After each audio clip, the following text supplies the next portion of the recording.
Et pour la première fois, il commence à observer son esprit. Une pensée arrive, tu vas échouer, mais au lieu de l'accepter, il répond, non, ce n'est pas une vérité. Et là, quelque chose de puissant se produit. Aujourd'hui, on va plonger dans un livre profond et transformateur. Battlefield of the Mind for Teens, de Joyce Meyer. Un livre qui révèle une vérité dérangeante, mais libératrice.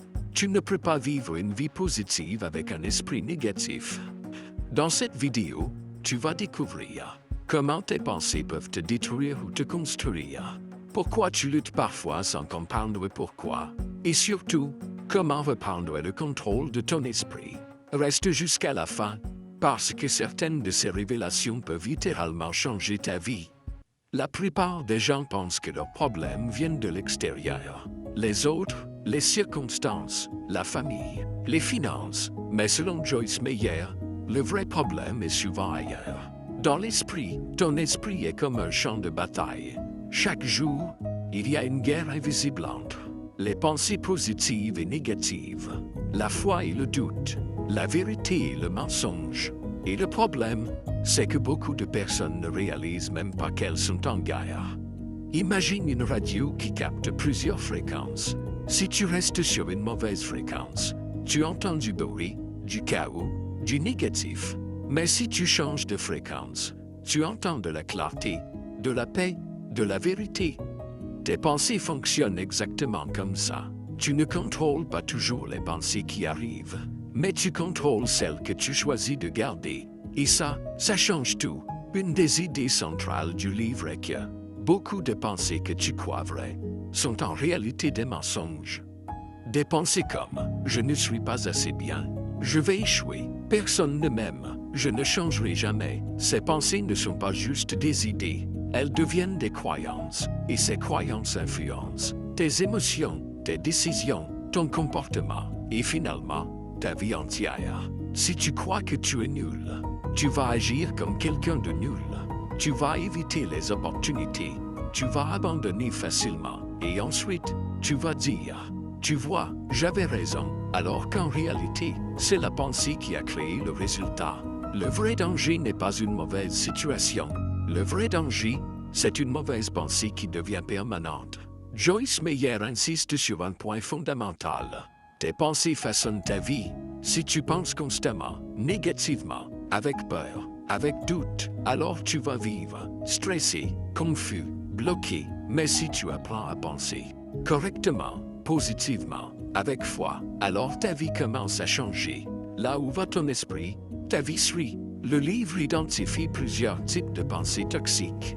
1. Les pensées de doute. Et si ça ne marche pas, le doute te paralyse, il t'empêche d'avancer. 2. Les pensées négatives. Voir toujours le pire. Résultat, tu deviens pessimiste, même quand tout va bien. 3. Les pensées de peur. La peur exagère les problèmes. Elle te fait fuir au lieu d'agir. 4. Les pensées de comparaison. Les autres sont meilleurs que moi. Résultat, jalousie, frustration, manque de confiance. 5. Les pensées d'auto-sabotage. Je ne mérite pas le succès. Et sans t'en rendre compte, tu bloques ta propre progression. Mais la bonne nouvelle, c'est que tu n'es pas obligé de rester prisonnier de ces pensées. Voici le cœur du message. Tu peux changer ta façon de penser, mais ça demande une chose, de la discipline mentale. Tu dois commencer par observer. Qu'est-ce que je pense chaque jour? Est-ce que mes pensées m'aident ou me détruisent? Tu ne peux pas changer ce que tu ne reconnais pas. Chaque pensée négative doit être remplacée par une vérité. Exemple, je suis nul. Je suis en train d'apprendre et de progresser. Je n'y arriverai jamais. Avec le temps et l'effort, je peux y arriver. Ton cerveau fonctionne par répétition. Plus tu répètes une pensée, plus elle devient forte. Une pensée répétée devient une croyance. Une croyance devient une réalité. Changer ses pensées n'est pas facile. C'est un combat quotidien. Il y aura des jours où tu seras fatigué, tu douteras, tu voudras abandonner. Mais c'est justement là que le combat est le plus important. C'est comme entraîner un muscle. Au début, c'est difficile. Mais avec le temps, ça devient naturel. Dans la prochaine partie, on va aller encore plus loin. Pourquoi certaines pensées reviennent toujours? comment les émotions sont liées à ton esprit et comment construire un mental fort et stable. Si cette vidéo t'aide déjà, prends une seconde pour t'abonner et liker. La partie suivante va encore plus transformer ta manière de penser. Imagine, tu te réveilles un matin, tout semble normal, mais sans t'en rendre compte. Quelque chose a déjà commencé. Une voix, pas une voix que tu entends avec tes oreilles, mais une voix dans ta tête. Aujourd'hui, ça va être compliqué.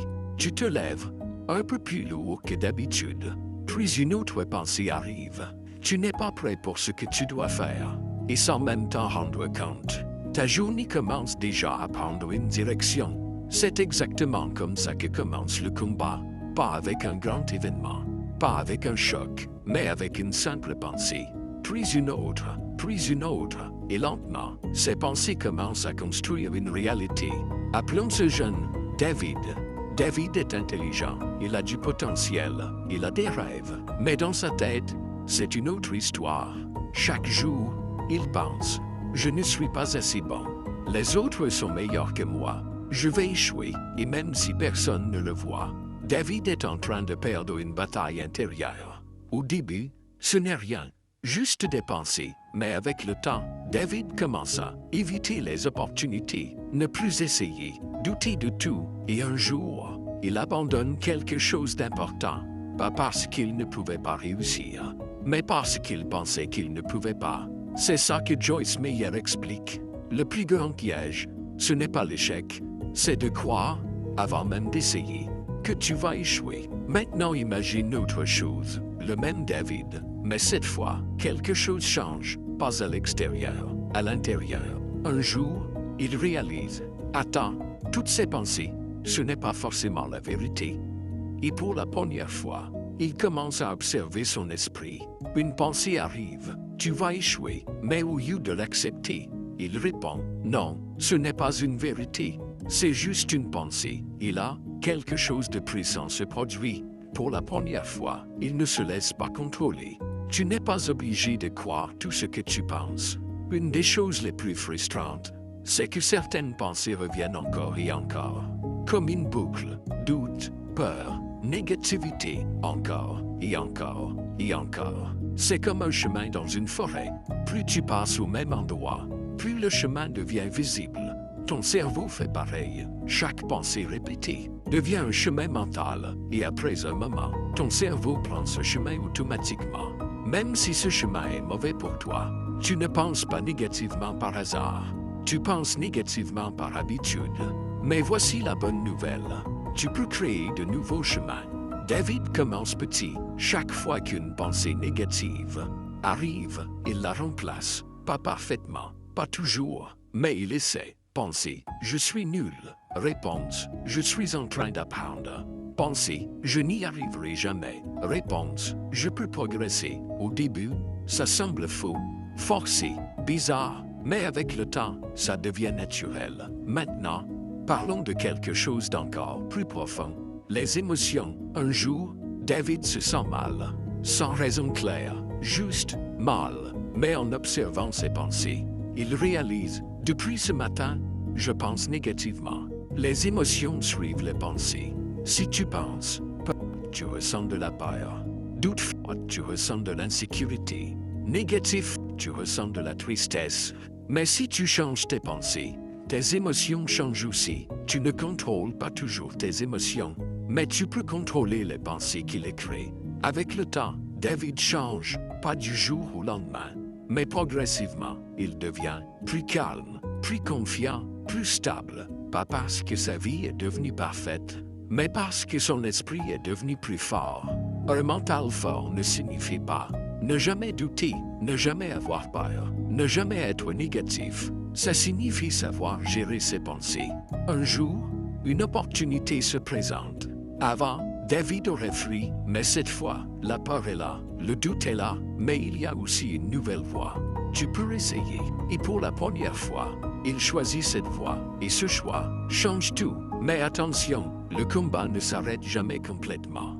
Dans la prochaine partie, on va voir les pièges les plus subtils de l'esprit. Pourquoi certaines personnes restent bloquées toute leur vie Et comment construire une discipline mentale inébranlable? Parce que comprendre le combat, c'est bien, mais gagner ce combat, c'est encore mieux. Le problème, ce n'est pas que le combat existe. Le problème, c'est que beaucoup de personnes abandonnent sans même s'en rendre compte. Imagine quelqu'un qui vit avec les mêmes pensées négatives.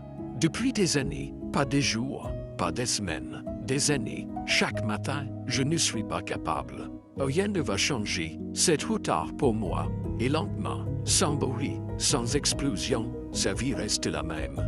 Pas parce qu'il n'a pas d'opportunité, mais parce que son esprit ne lui permet pas de les voir.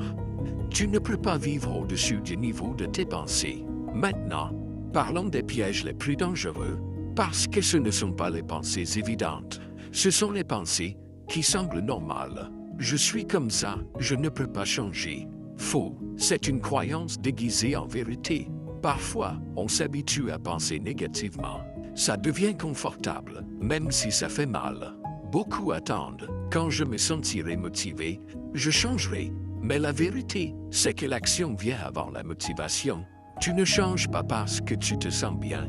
Tu changes et ensuite tu te sens mieux. Reprenons David. Un jour, il se réveille, fatigué, sans motivation. Les pensées négatives reviennent. Tout en lui veut abandonner, revenir à l'ancien mode de pensée. Mais cette fois, il fait quelque chose de différent. Il ne suit pas ses émotions. Il choisit ses pensées. La discipline, c'est choisir ce qui est bon, même quand tu n'en as pas envie. Et c'est là que tout change vraiment. Pas dans les moments faciles, mais dans les moments difficiles. Petit à petit, David devient quelqu'un de différent. Pas parfait, mais plus conscient, plus fort, plus stable. Le but n'est pas d'avoir un esprit parfait. Le but, c'est d'avoir un esprit contrôlé. Maintenant, laisse-moi te poser une question. Et toi, quelles sont les pensées que tu écoutes tous les jours? Celles qui te disent d'abandonner, que tu n'es pas assez, que tu ne peux pas changer, ou celles qui te disent d'essayer, de progresser, de croire encore. Parce qu'au final, ta vie ne dépend pas seulement de ce qui t'arrive, elle dépend de ce que tu penses de ce qui t'arrive. Le combat est dans ton esprit, mais la victoire aussi. Aujourd'hui, tu peux faire un choix. Pas demain, pas quand tu te sentiras prêt. Aujourd'hui, décider que tu ne vas plus croire tous les mensonges. Tu ne vas plus nourrir les pensées négatives. Tu vas commencer à reprendre le contrôle. Parce que ton esprit n'est pas une prison, c'est un outil, et utilisé correctement, il peut transformer ta vie. Si cette vidéo t'a parlé, abonne-toi, parce qu'ici, on ne parle pas juste de motivation, on parle de transformation.